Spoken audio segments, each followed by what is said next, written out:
नमस्कार दोस्तों, welcome back to your channel Nidhi Kaushik and KCC. आज हम एमकॉम सेकंड ईयर के मार्केटिंग मैनेजमेंट के पीवाईक्यूज की सेकंड सीरीज स्टार्ट कर रहे हैं। कल हमने कुछ क्वेश्चंस देखे थे जो आप लोगों को आई होप बहुत अच्छे से समझ में आए होंगे। आपका नेक्स्ट क्वेश्चन है अव्यक्तिक संप्रेषण माध्यम के उदाहरण। अव्यक्तिक का मतलब क्या है? यहाँ पर कि जो नॉन पर्सनल कम्युनिकेशन है तो उसके बारे में यहाँ पे बात की गई है। Example of non personal communication media are. तो ये जो आपकी नॉन पर्सनल कम्युनिकेशन है वो किस तरीके से यहाँ पे कौन कौन इसके अंदर आएगा, कौन कौन से जो ऑब्जेक्टिव है इसके अंदर इंक्लूड होंगे? Print media, broadcast media, electronic media, all of the above.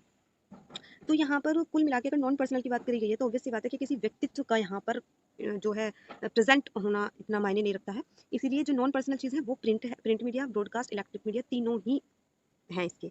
तो उपरोक्त सभी इसका आंसर होगा। नेक्स्ट है आपका विक्रय प्रक्रिया में सूत्र जो आपका RIDSAC में आर जो प्रतिनिधित्व करता है उसका क्या मतलब है? तो इसमें आर का मतलब है रिसेप्शन। ये जो है आपके एक सेलिंग प्रोसेस में एक फॉर्मूला होता है RIDSAC। तो इसमें आर की पूछा है कि आर का क्या मतलब है, तो यहाँ आर रिप्रेजेंट करता है रिसेप्शन को।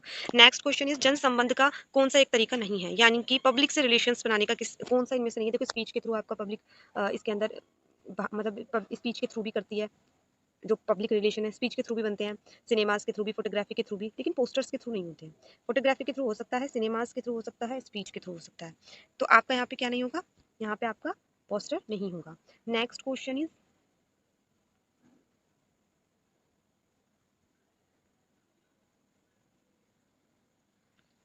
इज विपणन शोध के क्षेत्र में जो क्रिया शामिल नहीं है वह है क्या? मतलब कि किसमें? मार्केटिंग के शोध में।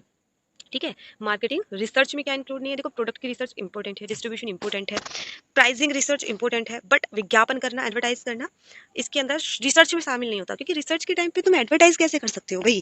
आप लोग सोच के देखिए जरा कि रिसर्च थोड़ी ना हो जाएगी, एडवर्टाइज तो होता ही तब है जब सारी रिसर्च खत्म हो जाती है। तो इसलिए विज्ञापन करना इसमें रॉन्ग है। नेक्स्ट, विपणन के सामाजिक पहलू में आता है क्या? विपणन के सामाजिक पहलू में आता है प्रदूषण, मिलावट, दोनों। सामाजिक ऑब्वियस सी बात है, ये जो आपका अडल्ट्रेशन है और पोल्यूशन है दोनों ही सोशल एस्पेक्ट्स हैं। नेक्स्ट है आपका विपणन शोध के क्षेत्र में जो क्रिया शामिल नहीं है। देखिए कभी कभी ऐसा होता है जब आप एग्जाम हॉल में बैठते हैं तो वहां पर आपको कंफ्यूजन हो जाती है। आपको ऐसा लगता है कि ये बोल रहा है विपणन शोध के क्षेत्र में जो क्रिया में शामिल है, लेकिन एक्जैक्टली वहाँ पे नहीं लिखा होता है, उस नहीं पे हमारा फोकस नहीं जाता है। तो इस वर्ड को बहुत अच्छे से देखना है क्योंकि इसी की वजह से हमारा क्वेश्चन गलत हो जाता है। तो उसने पूछा है कि विपणन शोध यानी कि मार्केटिंग रिसर्च में कौन इन्वॉल्व नहीं है? विज्ञापन करना इन्वॉल्व नहीं है, हमने देख लिया। विपणन के सामाजिक पहलू में जो आता है वो भी हमने देख लिया, प्रदूषण और मिलावट दोनों आते हैं। अंतर्राष्ट्रीय विपणन के घटक जो आपके जो अंतरराष्ट्रीय विपणन के घटक हैं वो सोशल, इकोनॉमिकल, कंपटीशन, या सभी। ऑब्वियसली बात है इंटरनेशनल अगर आपकी मार्केटिंग हो रही है तो उसमें सोशल, कंपटीशन, इकोनॉमिक तीनों चीजें इंक्लूड होंगी। हरित विपणन देन क्या किसकी है? आप लोग बहुत अच्छे से जानते हैं, IT या फिर एनवायरमेंटलिस्ट या फिर कंज्यूमर्स या फिर नन ऑफ दीज।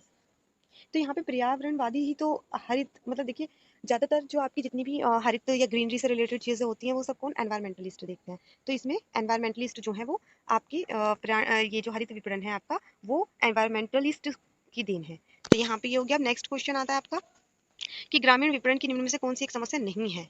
तो मतलब ग्रामीण विपणन यानी कि जो रूरल में मार्केटिंग होगी उस उसके लिए कौन सी एक समस्या नहीं है? देखिए वहां पे हाई फैशन नहीं होगा।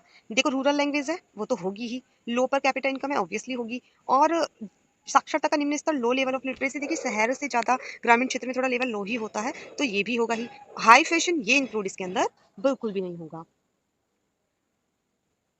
ठीक है, अब नेक्स्ट है यहाँ पे आपका जो है संबंध विपणन की स्थिति दिन प्रतिदिन, मतलब day by day the status of relationship marketing. Marketing में जो रिलेशनशिप है दिन पे दिन उसकी स्थिति क्या है? तो घट रही है, बढ़ रही है, अपरिवर्तित है, या फिर नैनो दीज। तो यहाँ पर जो इसकी परिस्थिति है, तो दोस्तों यहाँ पर जो इसकी परिस्थिति बताई जा रही है, देखिए यहाँ पे ये है कि दिन प्रतिदिन इसकी स्थिति क्या हो रही है?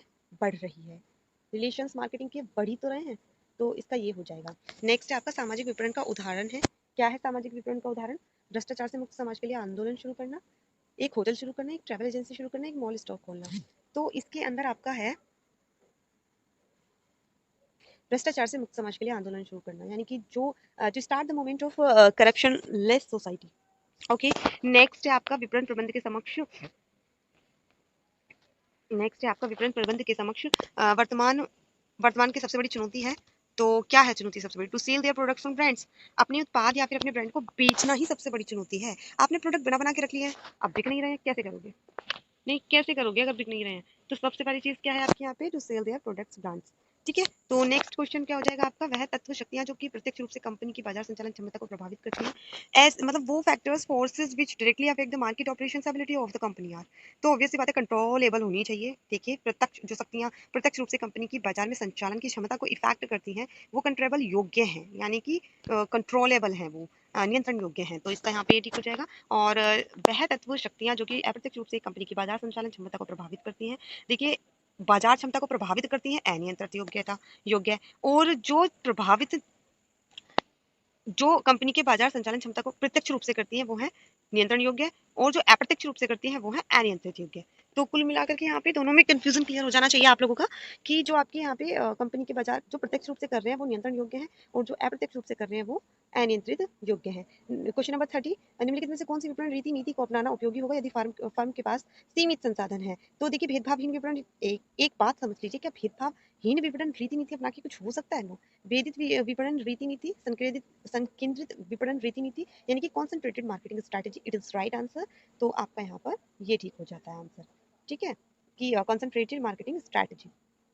नेक्स्ट क्वेश्चन इज, क्रय करते समय किसी व्यक्ति के संपूर्ण व्यवहार को क्रय व्यवहार कहा जाता है, यह कथन किसका है? तो ये कथन है गौथे का। तो इस तरीके के क्वेश्चन, देखिए ऑथर्स के क्वेश्चन आपको देखने को मिल ही रहे हैं, क्योंकि अभी हाल फिलहाल में हमने देखा कि हमारे हमारे पास इसके ऑथर के क्वेश्चन 2-3 मिल चुके हैं। भावात्मक उत्प्रेरणाएं, आंतरिक उत्प्रेरणाएं, देखिए जो भी चीजें आप ये सोचिए, इमोशनल मोटिव्स अगर आ रहे हैं तो वो इंटरनल होते हैं, ना ही वो एक्सटर्नल होते हैं, और वो इंटरनल ही होते हैं जो भावात्मक होते हैं। तो इस प्रकार से आपका इसका आंसर राइट हो जाएगा, आंतरिक उत्प्रेरणाएं।